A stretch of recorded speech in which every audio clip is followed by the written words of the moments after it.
Hello everyone and welcome to Gitsapalooza. I thought today I'd talk to you a little bit about putting buildings together. We've got a tournament coming up in a couple of weeks and I'm providing a fair amount of the terrain for the boards that we're going to use. And I thought I would show you some of the work that I've done and talk a little bit about the different techniques I've used.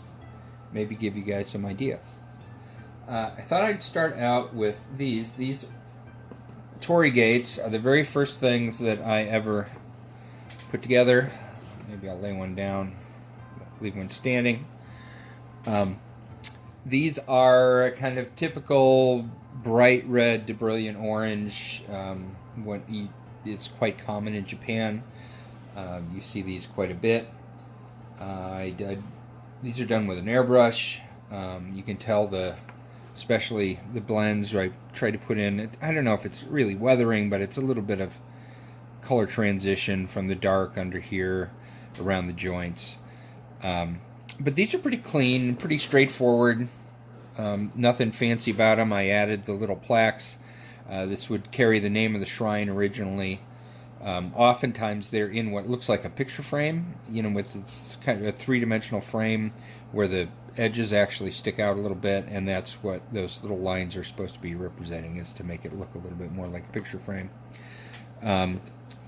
So these are pretty straightforward. They were just airbrushed, but they were painted basically. There's no weathering or distressing on them to any extent. They look pretty new and well taken care of. So those are my TRE gates, and that's one option. So I will put these back here. More recently, I've been working on some other components for a temple kind of a board. And so one of the things I have, and I will tilt it up so you can see, is a bell tower. It's not really a bell tower, but it's a building housing a temple bell. And so this is a combination of painting and using actual stain, because it is wood and it does take stain. So the base, the rock down here, I will take this off for you and bring it a little closer to the camera so you can see it. So the rock is just painted, it's kind of painted a medium gray with a dry brush, a light dry brush over the top, and then just washed with black to kind of make it look a little used and worn and not pristine. The woodwork all around is stained. One of the reasons I picked dark stain to go with this is that this particular MDF, this is actually not stained. This is the color of the edges of the MDF boards that were used to make this design. So I just picked a dark chestnut or dark walnut stain, which got me not quite there, but got me close enough that the variation doesn't seem to matter too much. So that's why I picked such a dark color, is because part of this was already dark. I could have painted over it in a red, but I decided I didn't want to do a fully brilliant red temple area. So that's why I picked the brown. Also, in a lot of these temples, you'll see, we see the red, but if you do some research, and I always look up these buildings before I paint them, look at as many as I can to try to get an idea of what my options are and what they look like in real life. A lot of them are done in natural wood, maybe stained or maybe just left natural, and then they're just left to age and they turn gray. I didn't want to do the gray on this one, number one, because of these dark brown edges that I would have had to paint over with a gray as opposed to using a gray stain. And also I knew the base was going to be gray, and I thought too much gray was kind of meh. So I did the stairs. You can see I even, this is actually done with paint, put a little bit of lighter paint in just to make it look a little worn on the edge. The bell is a metallic, is made out of a variety of metallics. Don't know how well you can see the shine of the metallics, but the bell turned out okay. The other way I could have done it was, they don't really polish these belts for the most part, so eventually they'll tarnish. to a very dark gray, almost a black. A lot of them will, and I could have gone with that as well. But for the time being, I did that. And then you'll often see little gold ornamentations in the pictures of the real temple buildings.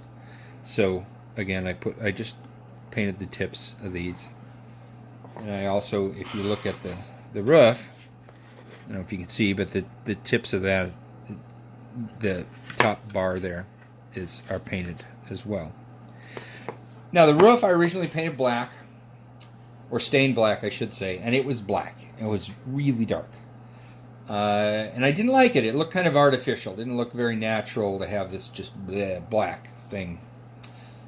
And when you look at pictures of these buildings, and many of them do have black roofs, but they don't look entirely black. They look black with a hint of green or purple or blue or some other color. So I wanted this to look not incredibly old and beat up, but I wanted to have it worn. So I did the black in the stain, let it dry thoroughly overnight. The next day I came at it with a couple of pieces of sandpaper. And that's how, hopefully this will zoom in, and that's how I get this kind of worn look, was I gave it a going over with about 100 grit sandpaper, which took it from black to kind of a blackish gray. And then I took some 60 grit sandpaper, and in areas I did much heavier sanding to give it some uneven streaks in certain areas. Here's a good one. You can see this one really well. You see these lighter areas here and here, spot here and over here. This was just done to make the roof look a little worn. And then I took some Camo Shade Green, which is a GW wash, and I just washed the whole thing in the Camo Shade Green. And under the right light, it will have a slightly greenish tint. I don't know if that's going to show up on the camera, but that's how it went with this building. And then you can see the gold just here as an accent on the ridge. So when you put this all together, like that, I will tilt that for you so you can see what it would look like dead on, and then put it down. Of course, the roof bounces around. There we are. And I'll give that a little spin. So that is my temple bell. Really simple techniques. There's nothing complicated here. You know, this is just highlighting and washing. That's all there is to it. I just let the woodcut, between the washing and the highlighting, it brings out the texture in the woodcut. So I'm really happy with that. So there's my temple bell.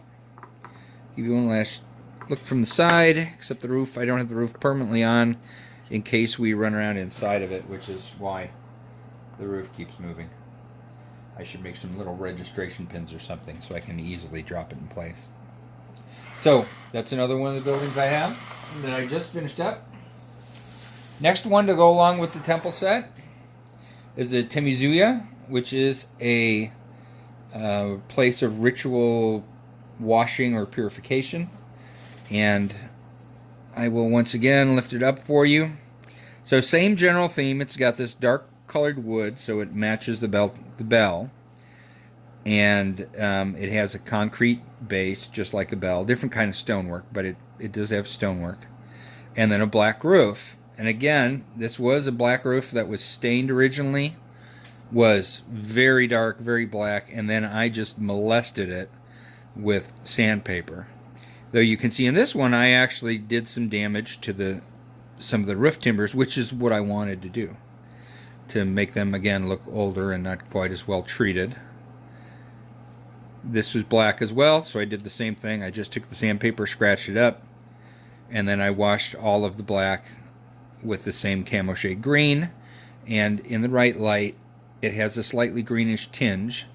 Though looking into my camera as I'm filming, I think it looks a little greener to you than it does in real life. But the point was not to make it look like a green roof, but to just give it a little greenish tinge. And you can see I've got some gold ornamentation here and along the edge of the roof.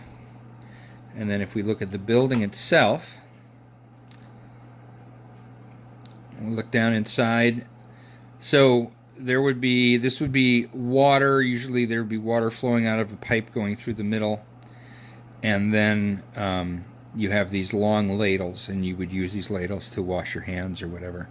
I didn't have any good water effects, so I just used Ardcoat, GW Ardcoat. That worked really well here. This is like an overflow area. So I glued some railroad ballast, some little rocks into the bottom, and then I put the Ardcoat over it. I did put the Ardcoat in here as well, but it never it was, when it's thick enough, apparently, it doesn't dry clear, which I was expecting it to. So unfortunately, the middle of my tub is filled with, the tub's filled with rocks, and the Ardcoat was supposed to go over it to make it look like a pool with a rocky bottom. But it looks like it didn't dry clear really for the most part. So, but it's okay. Live and learn. So there we go. Again, the floor is just dry brushed and with lighter grays, and then washed with a black. And these are all stained. You can see the gold, again, gold accents on the posts. And when you put the lid on, that's what you get. Again, the roof is not attached, so it makes it easier to play, but it does mean the roof slides around on me. Kind of a pain to show off. Okay, so there we are from the inside. You see that there's some brownish areas in here. Those are intended to be kind of water overflow or spill markings. I picked that up from looking at actual photographs of temizuya, and they have a tendency to get this. This central tub or water receptacle is anything from stone to concrete to copper. It can have a lot of different forms, and thus the whatever water damage you would see is going to vary. This kind of damage I saw on one made out of concrete, so and one made out of stone, to be honest. So there we go. There's another look from the side. So there you are. It was just not easy to, it wasn't hard to paint or stain. Did not take a long time. The whole attacking it with sandpaper has proven to be a really good technique, really interesting, and I'm going to show you some really good examples here. So these are a couple of rice barns. One of these I had built for a while and painted with regular old GW paints. I was trying to match a kind of a prefab house that I forgot what company I got this from. It's a barn, but I have a barn in the house that had basically the same painting job. So I was trying to match the kind of reddish brown with the darker brown timbers. Using the GW paints, I had them down, and then but it looked much too cartoony and clean, and the colors weren't an exact match, so I wasn't really happy with it. So, and I had a second one I hadn't completed. So I took the second one and I stained it instead of using paints.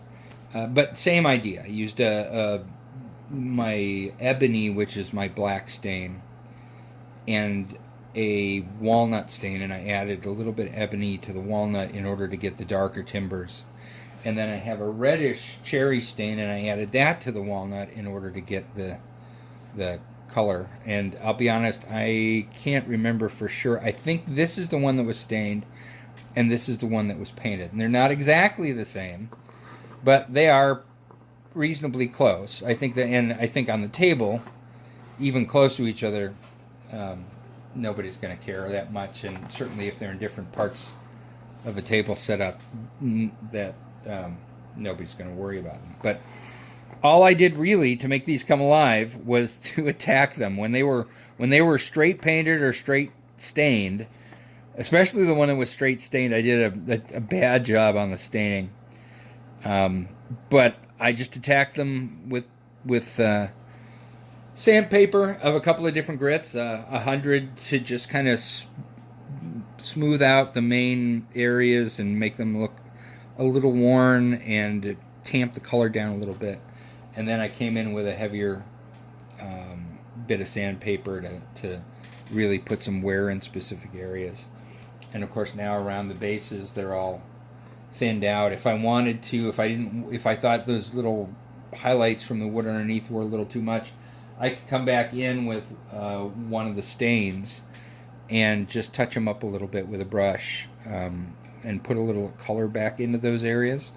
If I do it lightly, then these will still show up as worn areas, but they won't be quite as threadbare as they are right now. But I kind of like them where they are, and I think they're going to look good on the table. I suppose we'll find out when I get a battle report up and put my farm set out, and we'll see what they look like. But that's what I've been working on. So my last project for buildings, the last building I have to do, is an actual shrine.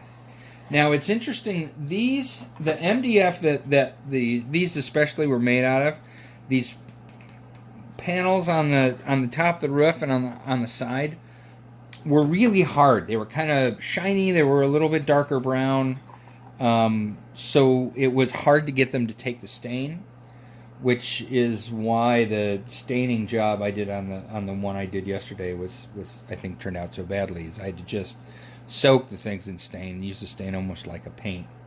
But as you can see here, the wood is much lighter. It's finer.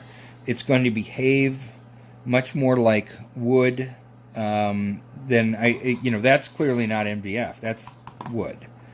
These were made out of MDF. So this is going to take stain like real wood would take stain.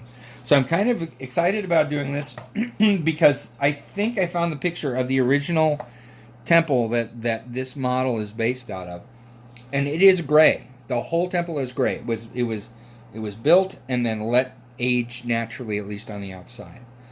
And rather than, I thought about trying to match it to these other buildings so that they look more or less like a match set, but I decided I think I'm going to do this one in the color that the original is in, that is shades gray, and then these can be brought around, and it seems entirely plausible to me that you would have a shrine in place for a long time, and then at some point later they would bring in a more modern bell and temizuya, so some more modern buildings in order to complete the complex around the shrine. So, and I will make a video of that when I get to it, and that's going to happen pretty soon.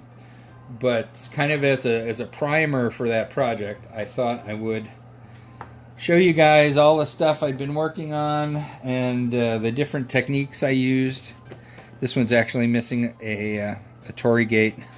There's a little Torii gate built into this awning, and I have lost it, so I have to go find my Torii gate.